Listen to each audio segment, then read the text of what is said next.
You feel it, don't you?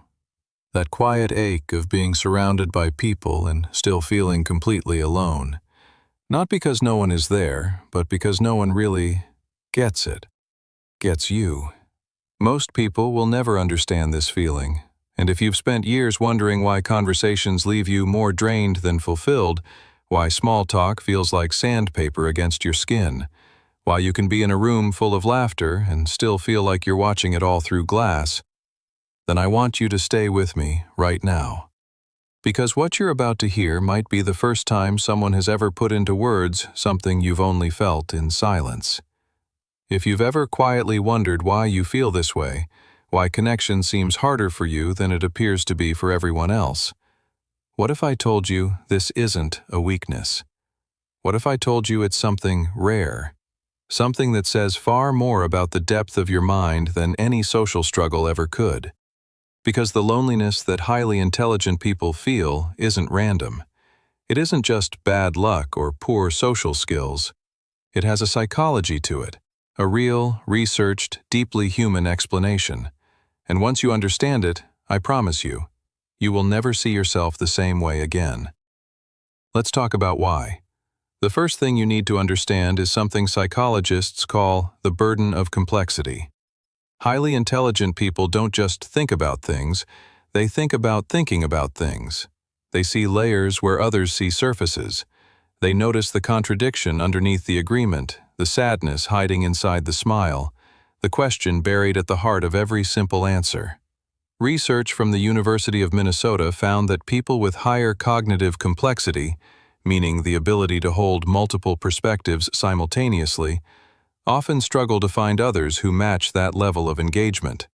Not because they're arrogant, but because their natural mode of experiencing the world is fundamentally different. Think about the last time someone asked you how your day was. While most people pull up a short answer, your brain is already scanning. Was it really a good day? In what way? Good compared to what? You're already 3 levels deep before the other person has finished their sentence. And so, conversations often feel shallow. Not because the people around you are bad people, but because your mind is constantly operating at a depth that everyday conversation simply wasn't designed to reach. Here's the reframe. That depth isn't a flaw. It's the same quality that makes you perceptive, empathetic, and capable of understanding things that take others years to grasp. The loneliness isn't a sign that you're broken. It's the natural side effect of having a mind that sees more. The second insight is one that hits close to home for so many people who find themselves watching this. It's something called the authenticity threshold, and it explains why you can be friendly with many people, but genuinely close to almost none. Psychologist Abraham Maslow talked about the deeply human need for what he called peak experiences, moments of total authenticity, where you're not performing, not adjusting, not softening the edges of yourself to fit someone else's comfort.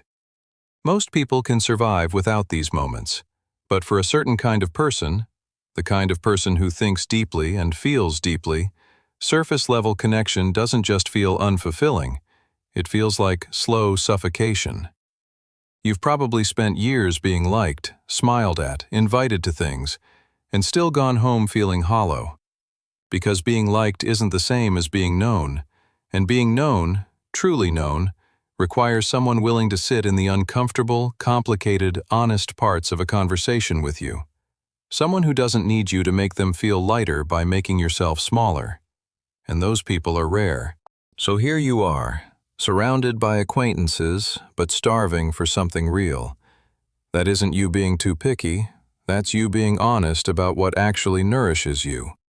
The person who can sit with you in the darkness and not rush you toward the light.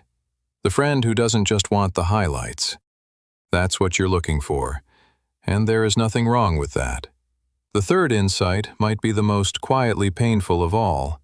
It's the weight of what psychologists call intellectual loneliness. And it's different from regular loneliness. Regular loneliness is missing people. Intellectual loneliness is missing minds. It's the feeling you get when you read something that completely changes the way you see the world, and you have no one to call. When a documentary leaves you wired at midnight with 100 thoughts and nowhere to put them.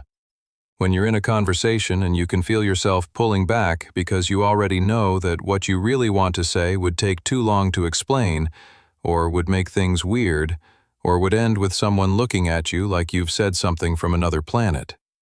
Psychologist Mihaly Csikszentmihalyi, who spent his life studying peak human experience, found that highly intelligent individuals often describe a sense of being out of step, like they're on a slightly different frequency than everyone around them.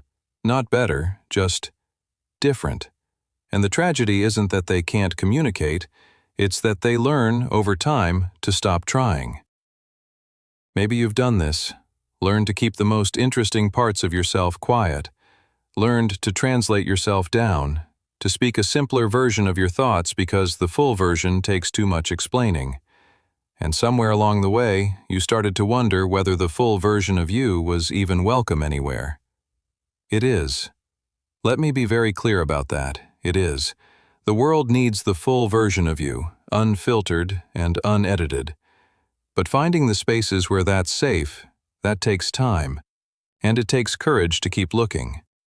The fourth insight is one that psychology doesn't talk about enough: the loneliness that comes from being ahead of your own understanding. Highly intelligent people are often processing things, emotions, experiences, realizations, at a different pace than those around them. While someone else is still reacting, you're already 3 steps into analyzing why the reaction happened. While others are still angry, you've moved into empathy. While your peers are celebrating a decision, you're already quietly worried about the consequences. This creates a particular kind of loneliness, because the people around you are living in one moment while you're living in several at once. And when you try to share where you are, the concern, the nuance, the complication you can already see coming, it often doesn't land. It sounds like worry, or overthinking, or not being able to just enjoy the moment.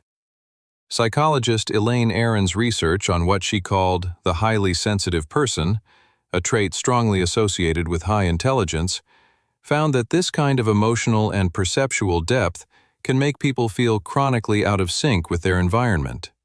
Not detached from life, actually more connected to it, feeling more, processing more, noticing more, just at a tempo that the world rarely slows down enough to match. You are not overthinking. You are not too intense. You are processing life at a level that demands more than most conversations are designed to offer. And that is not something to fix.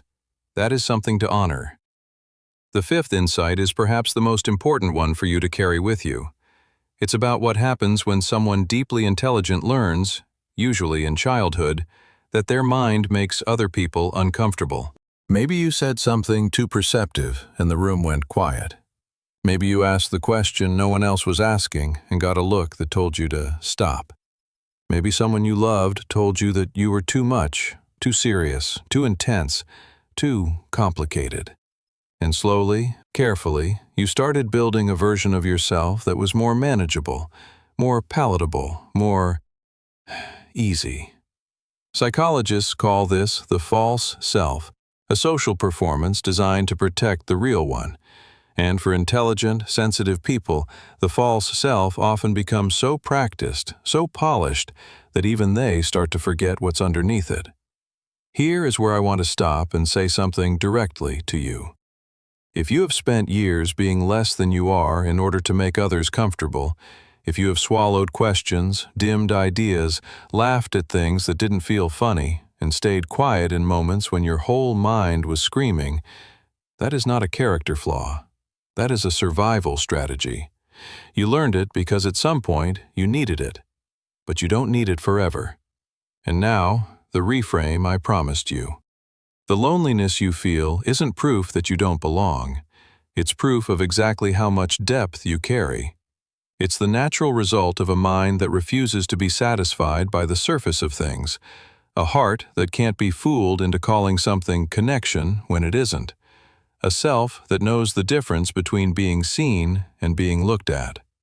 Throughout history, the most profound thinkers, artists, writers, and creators people who changed the direction of human understanding, spoke about this exact loneliness, not as their failure, as their fuel, as the quiet space where their deepest work was born. Your loneliness is not empty.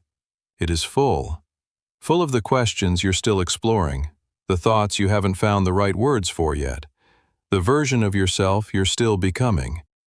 And somewhere out there, not everywhere, not in every room, but somewhere, there are people who will sit inside that fullness with you and call it home. You are not too much. You are not too complicated. You are not broken because the world hasn't always known what to do with someone like you. You are rare. And rare things are not meant to be common. They're meant to be found by the people who know how to look. If any part of this resonated with something you've carried quietly for a long time, you're not alone in feeling alone. And that, somehow, is the beginning of something. Subscribe if you want more of this. More honest, more human, more psychologically grounded conversations about the parts of yourself that the world doesn't always have a name for. Because you deserve to understand yourself completely. And this channel is here to help you do exactly that.